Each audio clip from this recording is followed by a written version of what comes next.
Hi friends, இன்றைக்கி ரசம் எப்படி வைக்கிறதுன்னு காட்ட போகிறேன். எங்கள் வீட்டுக்காருக்கு ரசம் வேணும்னாரு. அதுக்கு என்ன வேணும்னா கடுகு, உளுத்தம்பருப்பு, காஞ்ச மிளகாய். காரமாக வேணும்னா நிறைய காஞ்ச மிளகாய் போட்டுக்கணும்.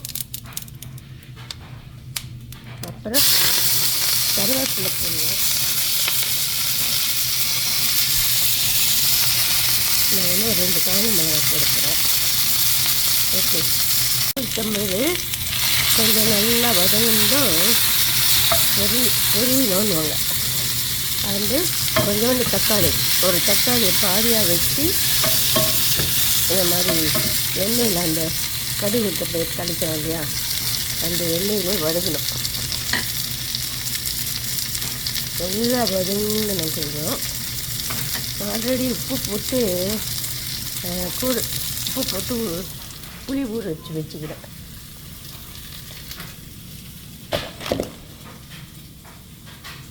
புளி உப்பு போட்டு ஊற வச்சுக்கிறேன்.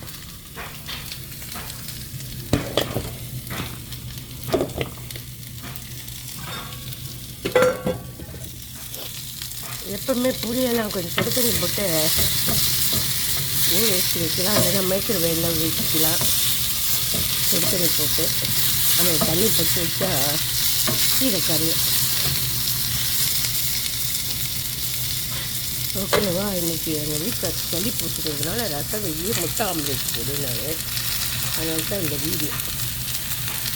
ஓகேவா?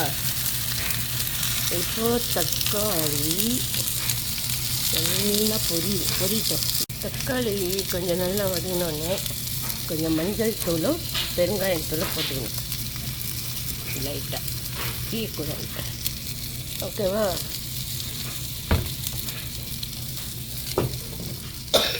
சாரி. அப்புறம் அதில் வச்சு வச்சுக்கிறோம் இல்லையா புளி, அது ஒரு கொஞ்சம் தக்காளி போட்டுருக்கோம். அதில் நல்லா கொஞ்சம் தண்ணி நிறையா ஊற்றணும். கலக்கி ஊற்றிட்டு கொஞ்சம் பொங்க வர நேரத்தில் மிளகு, ஜீரகம், பூண்டு, இன்னும் கொஞ்சம் பெருங்காயத்தூள் நிறைய போடணும். அப்போ தான் நல்லாயிருக்கும். கொத்தமல்லி தழை போட்டு இறக்கி எடுக்கணும். அவ்வளோதாங்க ரசம். ஓகேவா? இனிமேல் டெல்பிடலாம். எப்படி ரசம் வச்சுன்னு தெரியுதா?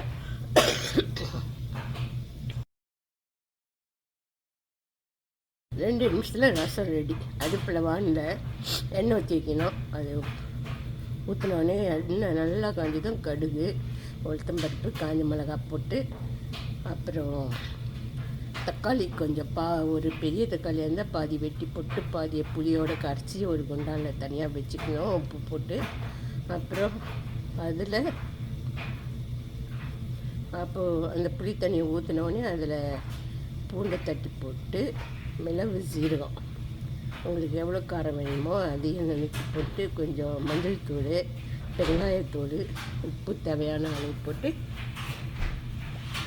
பண்ணிடணும். அதாங்க ரசம் பொங்கிடுச்சு. கொத்தமல்லி தழை போட்டு இறக்கிடும். நல்லா வாசனை அடிக்குது. எனக்கு இரும்பலாம் வருது. அந்த காரம் எக்ஸாஸ்ட் போட்டால் ஃபோன் இப்போ உங்களுக்கு சத்தம் கேட்கும். எக்ஸாஸ்ட் தான் போட போகிறேன். எங்கள் வீட்டில் எல்லோரும் இரும்புறாங்க பார்த்தீங்களா? அவங்க சில பேர் சொல்லுவாங்க ரசத்தை பொங்க வந்தவொடனே இறக்கணுமா, ருசி போயிடோன்னு. அது பருவம். எனக்கு புளி கொஞ்சம் நல்லா பொங்கனாவே கொடுக்கும். ஓகேவா? இதான் டேமரின் வாட்டர்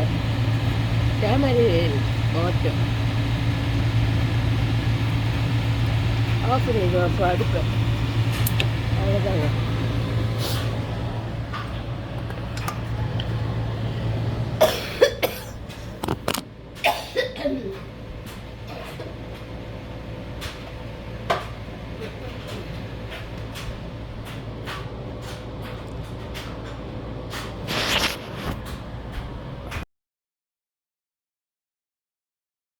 ரசம் ஃபைனல் வெர்ஷன். ஓகே, ரெடியாக இருக்குது. சாப்பிட வேண்டியது தான். இப்போ ஆம்லேட் போட போகிறேன் எங்கள் வீட்டுக்காருக்கு. அதுக்கு எங்கள் 2 பேருக்கு தான் 3 முட்டை, 3 பச்சை மிளகாய், இது காரவே காராது. 3 பச்சை மிளகாய், 2 மீடியம் சைஸ் ஆனியன், இதில் ஒரு துண்டு இஞ்சி, அப்புறம் கொஞ்சம் கருவேப்பிலை, கொஞ்சம் கொத்தமல்லி தழை, பெருங்காயத்தூள், மிளகாத்தூள், பெப்பர் பவுடர், மஞ்சள் தூள் அதெல்லாம் போட போகிறேன். பாருங்கள் எப்படி செய்கிறேன்.